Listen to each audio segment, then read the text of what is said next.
Amy Dreves, the person synonymous with SWD, is our next speaker. So, you're on, Amy. I think I'll leave this.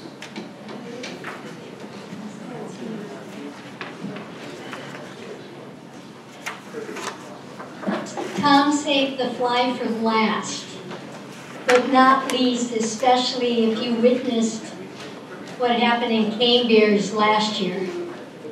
So I think this is a big topic.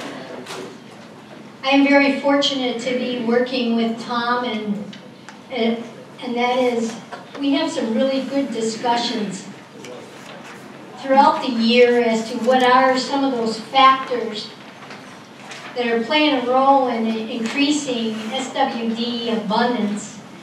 And so I've included him here because a lot of this has come from our brainstorming and what he gets from his growers and what I get from my growers. So it's a real combination effort.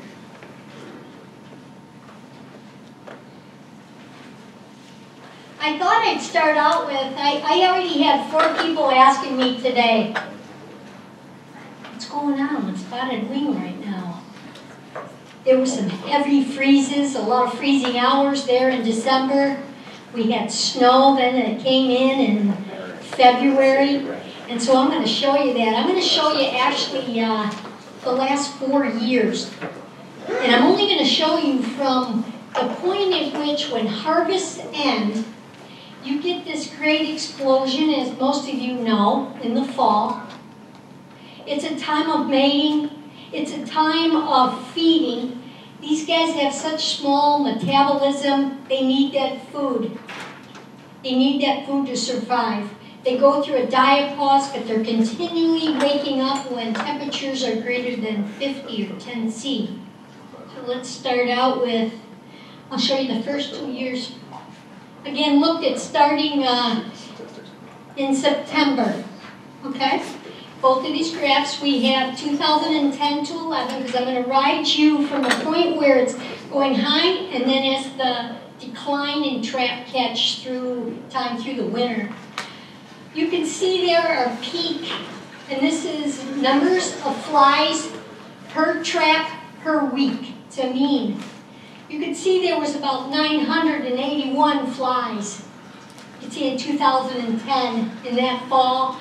Look at 7,000 flies in 2011. And as time goes on, in 2012, we had around 1,800 flies. Those means are very much dependent on the quality of food that happened during harvest. We found that when we have hot temperatures for a period of time, when we have a dry experience with very little rain, we know that spotted wing loves humidity, and we found that it affected a generation. We get a lot of lower numbers there late in the season. You could see here this year in 2013, we had a very dry year, and then in September we had some pretty good rains. We have around 900, very similar to 2010. Well, this is the most interesting part of it, and it answers the question. This data is up to February 14th, 2014. You can see in 2010 we had 0.67 flies per trap. We had a very high number in 2012 going in to the season. Okay, and I'm going to continue here. You could see in 2012, 7 flies there in January, February, March. And right now we have 0 flies in our traps for our traps of 5 caneberries. What I found really fascinating, I ran the data only on the spray. The caneberries that have been sprayed, commercially raised. And the numbers in the no spray are significantly lower throughout all my fields.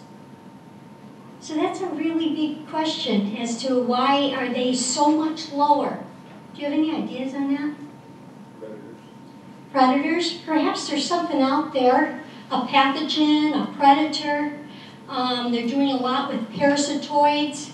We found an amazing number of predators on the ground, in the trees, through the bark crevices in which that's where our hot spots are. That could be one answer to that. And yes? You said no spray or organic? No spray. Nothing? Nothing. Okay. Nothing at all. No entrust, no organic, nothing. Okay? It's another whole story. So we have 0, but we have a little bit higher numbers in some very hot spots, like our trees. And another big question everyone asks is, where are they? Where are they in the winter? That is a needle in a haystack. Intern came to me and said, okay, we're going to heavily search this again this year. We took samples underneath plants at various levels in the duff. We brought them into the lab and put them in cages, allowed any flies that perhaps were in there, or we're actually looking at all life stages. We're checking to make sure they're not overwintering at egg stage. I don't feel we really have the data to support that it's only adult flies that are overwintering. So we look at decomposing apples, we look at figs, we look at any fruits on the ground. We find fly larvae. So we bring them in and we have to rear them out. But they're a fly that actually has tolerance for cold weather, and spotted wing has not appeared in any of these life stages. We are not finding pupae that are overwintering. So we're looking closer. There's another whole talk on Saturday just on overwintering. Vacuuming. Up and down trees, in bark crevices, in the nooks, in lichen. And really we only have a handful of examples of actually finding them out there. As the winter goes on, they decline less and less. And from April 15th on to June, here in the Willamette Valley, up mid and north, there's less than 1 fly per trap per week. However, we get hot spots just like laurel. In laurel, they have these extra floral nectaries. The architecture's thick. The humidity is very high. 2 weeks ago, we got 50 flies per trap per week. I said, all right, we're going out as a crew. We are going to find them. Nothing. So it's very hard to find these guys, and it's crazy, but there's a lot of crevices. You could go in just a small area and not find them. Okay, I'm not going through this list because my next slides are going to cover it. I'm going to talk about 10 situations in which we find spotted wing in increased numbers. If you do not stay on top of SWD, they will increase exponentially, as you have found out. They may start out with very few, and wait till you see the next slide. That'll tell you a little bit on how quickly they can explode. We are working still with trap designs, and we have discovered, our lab, I had 3 interns, unpaid, wanting to get a field experience. So we did various traps. There was a lot more than that. And we found that a trap like this, the standard used to have 10 holes, okay? I think yours probably 10 holes, and most of the holes were at the top. So you sit out there when you're eating your sandwich, and you watch them go in and come out, go in and come out. They also go up and come out. And we found that headspace, or the volume above those holes, the volume below, makes a difference. If we had the bait that's way down at the bottom, and you have such a rise for that volatile to come out, we're catching less. And we found this trap to do great. Now, if you remember, any of you that came last year, you would say, well, that's clear. You know, red and yellow are big colors. But I think headspace is hugely important. If I combine and put red on this, perhaps we'll be bringing even more flies into the trap. I want a trap that's sensitive. It's not just about design, it's about bait. So let's continue. That second trap is called the squatty body fly trap. Yes, I named that trap. And it is equal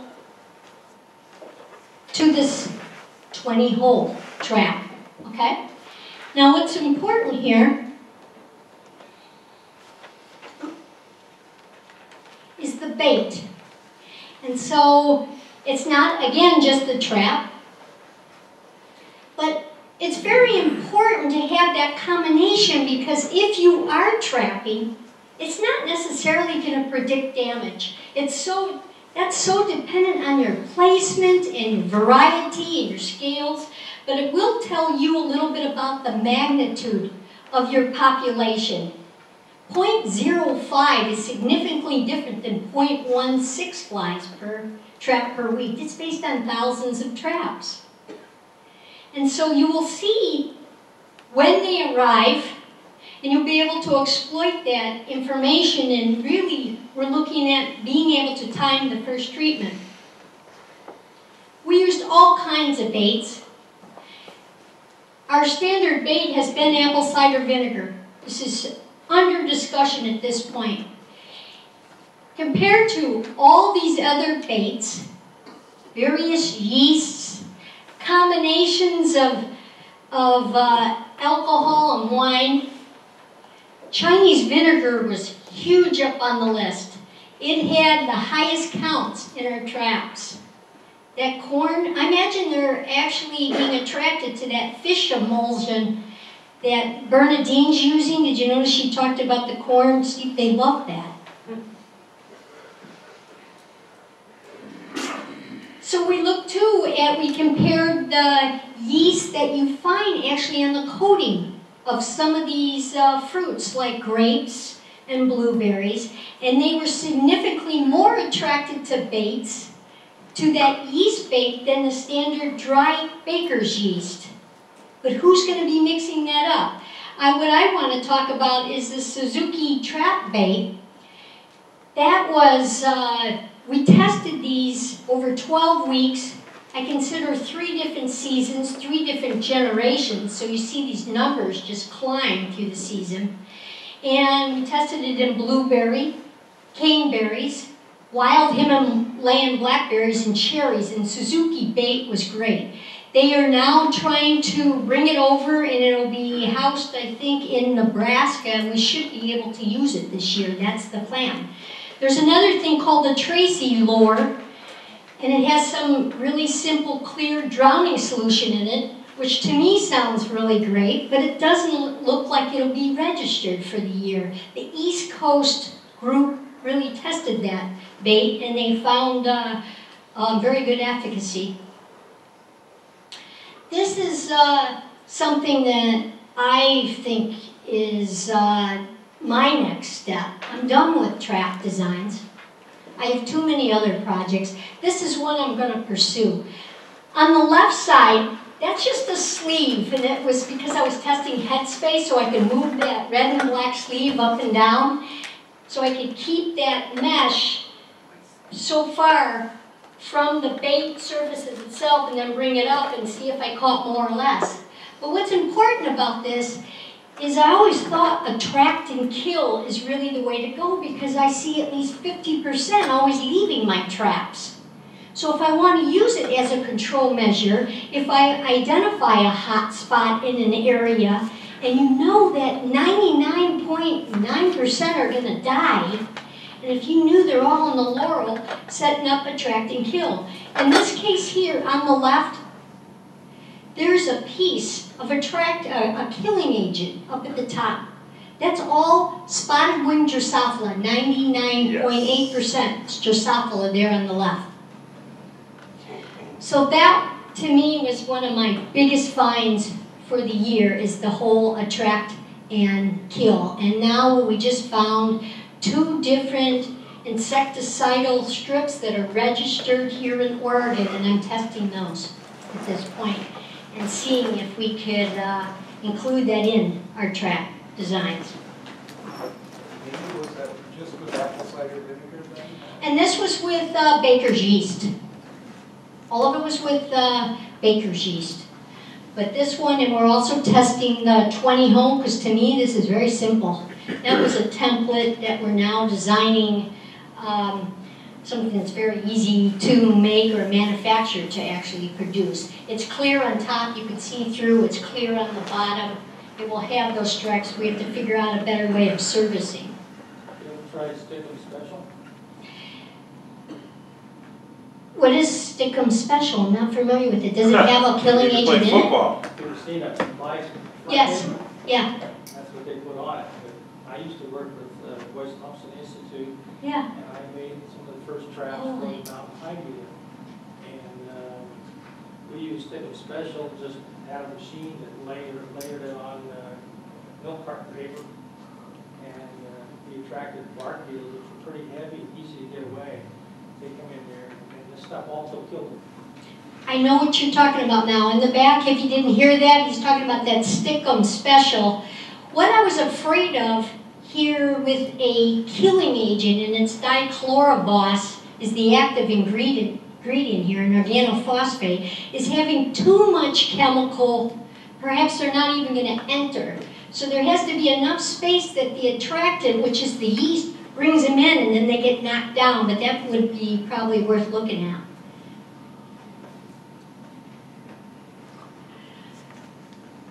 Again, stay on top of SWD or you're at risk. If you look at the sheets in the back, I do have a handout, and on the back side describes the larval extraction method. Okay, I have, I think, 7 steps. It's very important to know areas that you feel are high risk, adjacent to the landscape.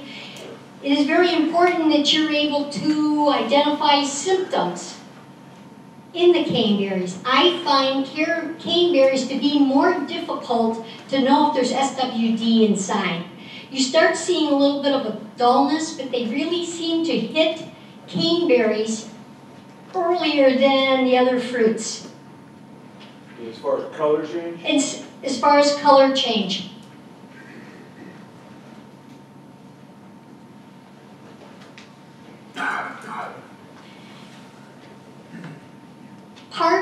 This is like a third part of that question 1, is timing events is really critical. There's a degree day model out there that we've been looking at. Oops. And that model, within the last 4 years, there were differences between 1 and 4 weeks difference as far as when spotted wing came in. And so the model really hones in on that. And let me give you an example.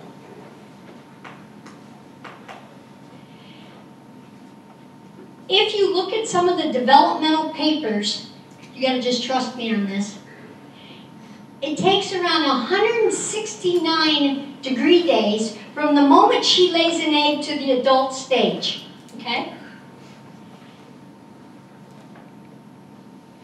And so I'm going to give you an example here. What we're looking at, remember now I told you early season in May, we're getting way below 0, below 1, 0.5, even less, in numbers of spotted wing going. And then all of a sudden you see a substantial increase, okay? You actually see that change. You not only see that change, you see a change in gender in many cases. This past year, we saw more males surviving than in the past, but typically the females are more robust. And then what we've been doing is we take damage data, and we go out and every week we're collecting. And we were able to catch when we got our first detection of infestation, which was less than 1% in all 4 years, okay? These are the mean dates and the degree days associated with that. See that 451 is when we start seeing an increase. And so we backtrack, knowing how many degree days it takes for a larval stage, and we're actually working on predicting when they're laying eggs. This is very important and will be written up because I think right now it's very important you start paying attention. I think we should have a training on how to use degree days. It's a warning system. Okay, it's telling you that there's not a scheduled date in which you're putting out a spray, but paying attention to this degree day, but you also have to pay attention to the plant phenology, knowing that they like ripe fruit. Amy? Yes. You guys use 40 degrees as your age? So we're using our lower threshold when they start developing is 10°C or 50 degrees Fahrenheit, starting January 1st. The website, I think, is great, okay? And I say that because it will also, there's what we call a degree day clock, and there's all these different locations, and it tells you, it's real time, it tells you that day where you're at in degree days and what's going on in its life cycle. So it would be great if people try it so we know, is it working for your area? I just wanted to show this. You can see here, I'm showing you pre-season counts. And here in 2011, 0.05 flies, 0.14 flies. And this last year, look at the difference. There's the magnitude. Did anyone feel this last year was worse than it's ever been? And there's probably a lot of reasons for that. We had these very condensed harvests, very condensed, and we had a mild winter. We can't control the weather. So the ones that did go into the season, a lot of them survived. And we saw that coming, not only Times data, but ours. And here's controlling the winter. Again, mild winters will increase fly survival, and as you know, this past year, there was a lot of very cold days, hence our numbers are very low.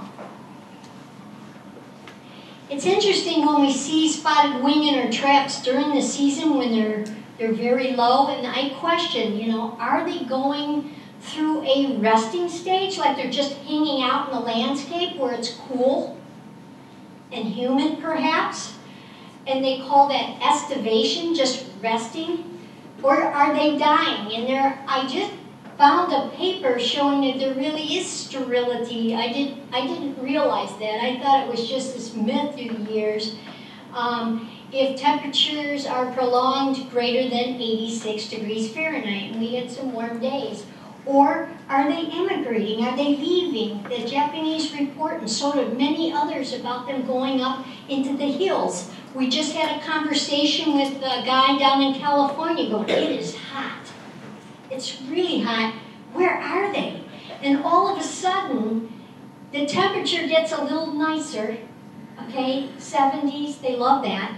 And you'll see them just spike like this. So it appears to me that they're just resting, because you would see something more gradual, perhaps.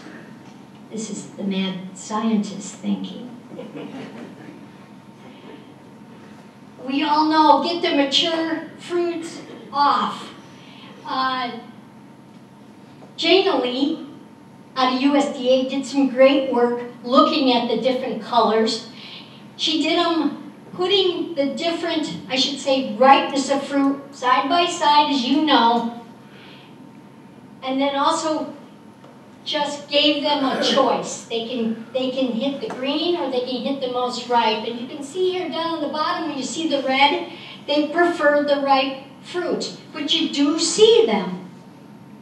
In many cases, sometimes you can see here, there's pink, green, and unripe when they're first coloring. So we tell people from coloring on, you should be very alert.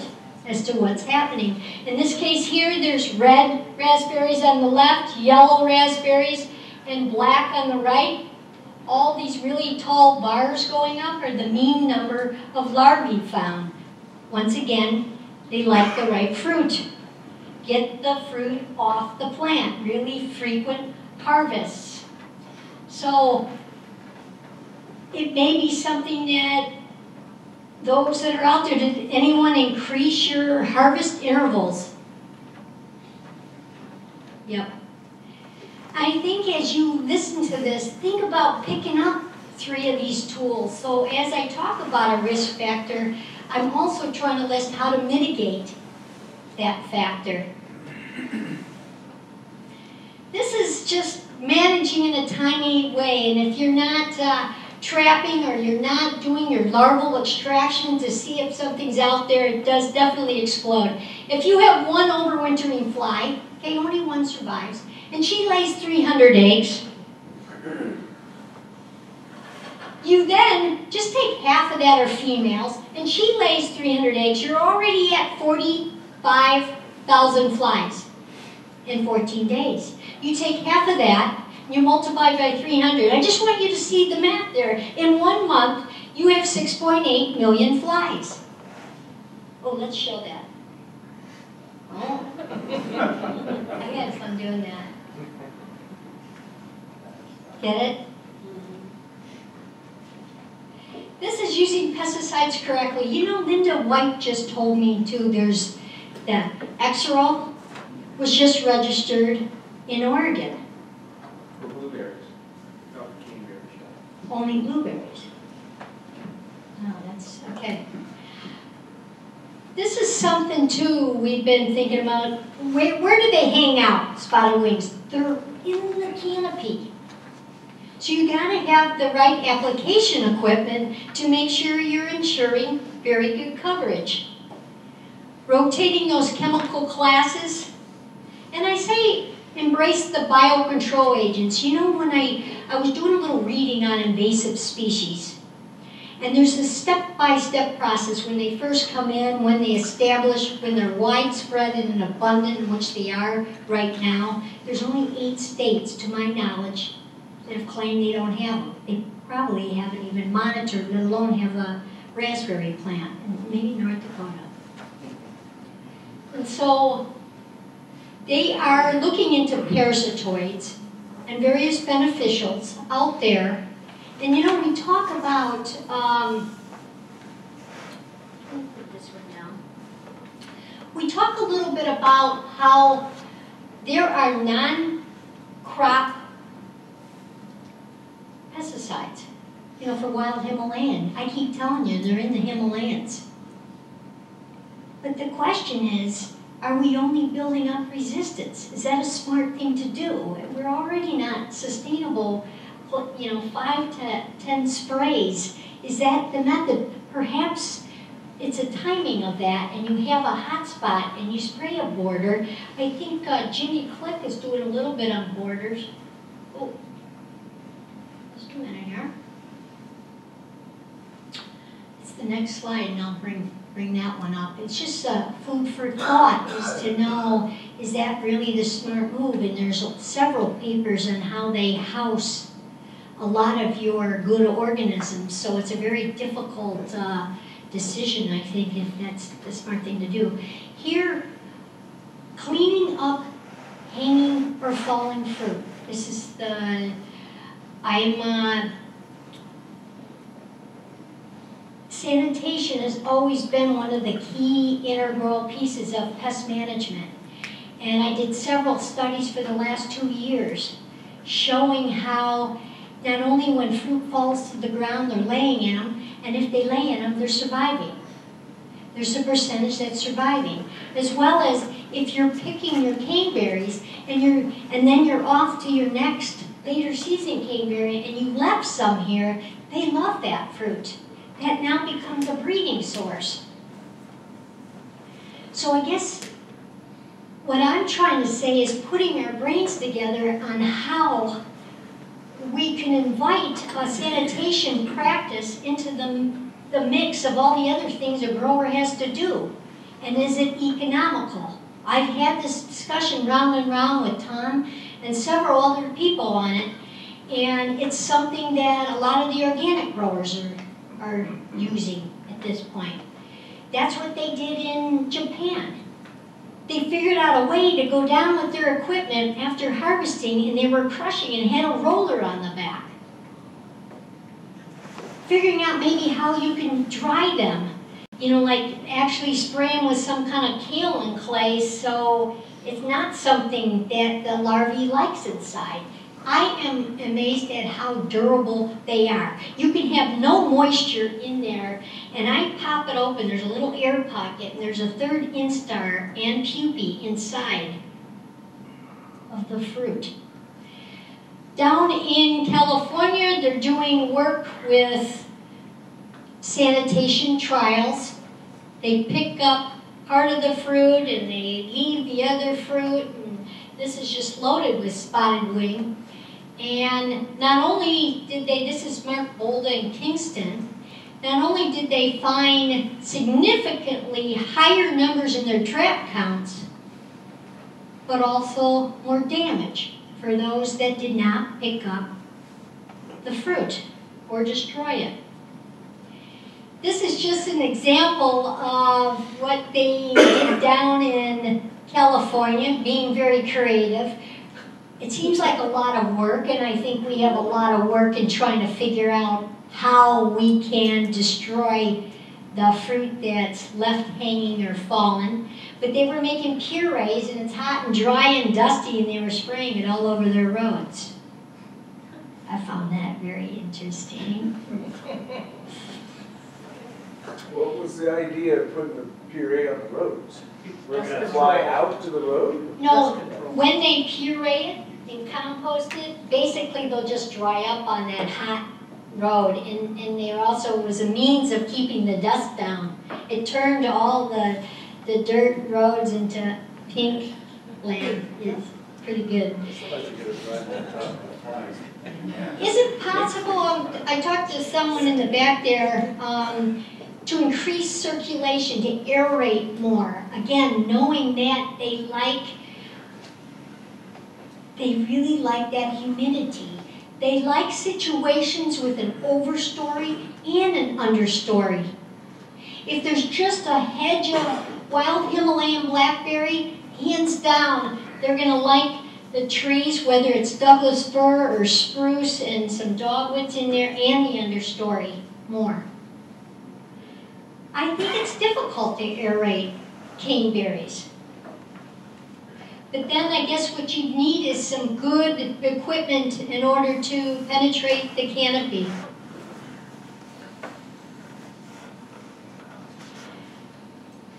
That really wasn't a broken drip line. That was I thought I'd throw it in as an example. It was the best picture I had. But in 2012, what we find in several fields, if there's a broken line, we have increased flies in our traps. Low spots in field, increased flies. They like riparian zones, they like moisture. Keeping your fruit cold. I did most of my work with blueberries. And I tested at that time several different temperatures, but 34 degrees Fahrenheit for a period of time. I found in the egg stage you can greatly reduce the zero in their development. In some cases it only slowed them down. And that's an example when you have older ones, third instar or pupae, you will find that they are less susceptible to cold. When you see the orange, that's the control, and the blues are the reductions, and that's a second instar, that's a medium-sized larvae. The egg stage and the first instar are most susceptible to cold. I have a lot of data on that. I'm putting together a 3-pager for the website. Give you a little more information. Amy? Yes? Sorry. So you're just slowing things down, right? So if a consumer puts it in the fridge at 40, they'll continue their development and out they fly, right? Yeah, what in actuality, if you leave them for a period of time, I not only looked at death, but also if it just slowed the development. So if you leave them for a longer period of time, 4 to 7 days, in a temperature, particularly at 30, you should see the data at 30 for blueberries. I totally had 100% death, and I worked actually with the processors on this and brought my infested blueberries in. So it's very dependent. Sometimes you would just slow them down, so you would probably not encourage that one as much as a longer period of time and as cold as you can get, and to keep the quality as well of a caneberry or a blueberry. Yeah, we can't go below 32, generally 32. Yeah, so I think For fresh. 32, there was, particularly again, if they're in the younger instars, there was an amazing amount of mortality there. Identifying your hot spots. I think Tom's doing a lot of work on this with one of his growers, and identifying where the hottest or the increased counts are. So perhaps it's border control, perhaps historically you know that you're getting damage in one area. Perhaps it's replacing habitat for something spotted wing doesn't like. The big question is this whole treatment of non-cropland, and also we can't be replacing all the wild Himalayan. So how do we use our knowledge with that Himalayan? It could be this whole attract and kill. There's this black technology, it got funded this year. It's being sprayed with a backpack, and it has an attractant in it and a killing agent. So perhaps that's the next best thing. And they just spray it out, and I think this was about it. Right on time. Yeah. So the tools. Let's see if folks have questions. Have any questions? I'm sure you do. Do you have any idea, you got a neighbor that finished harvest early and then leaves fruit on the ground. How fast do they move? Do they move in the wind? Do they fly? How fast and how far do they move? The paper that I saw, they can 15 kilometers. They are a passive, they don't actively fly. They usually catch drifts of wind. They have a short range attraction, so they kind of go with the wind. They move in a pattern like so. And this is not Suzuki, it's one of the cousins that they studied that. So they can actually go really far. And if there's no fruit and no, they're food followers. So they definitely have the capability to move. So 1,000 feet in a day, 2 days? Yes. They can eat easily. Easily. I don't think they necessarily fly in groups. I've never read anything about them being gregarious, but if there's no food and the wind's taking them, maybe they are. Question in the back?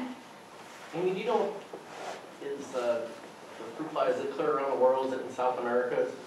It's not in South America, but the European countries, a lot of work being done too with sound technology. Supposedly they respond to vibration.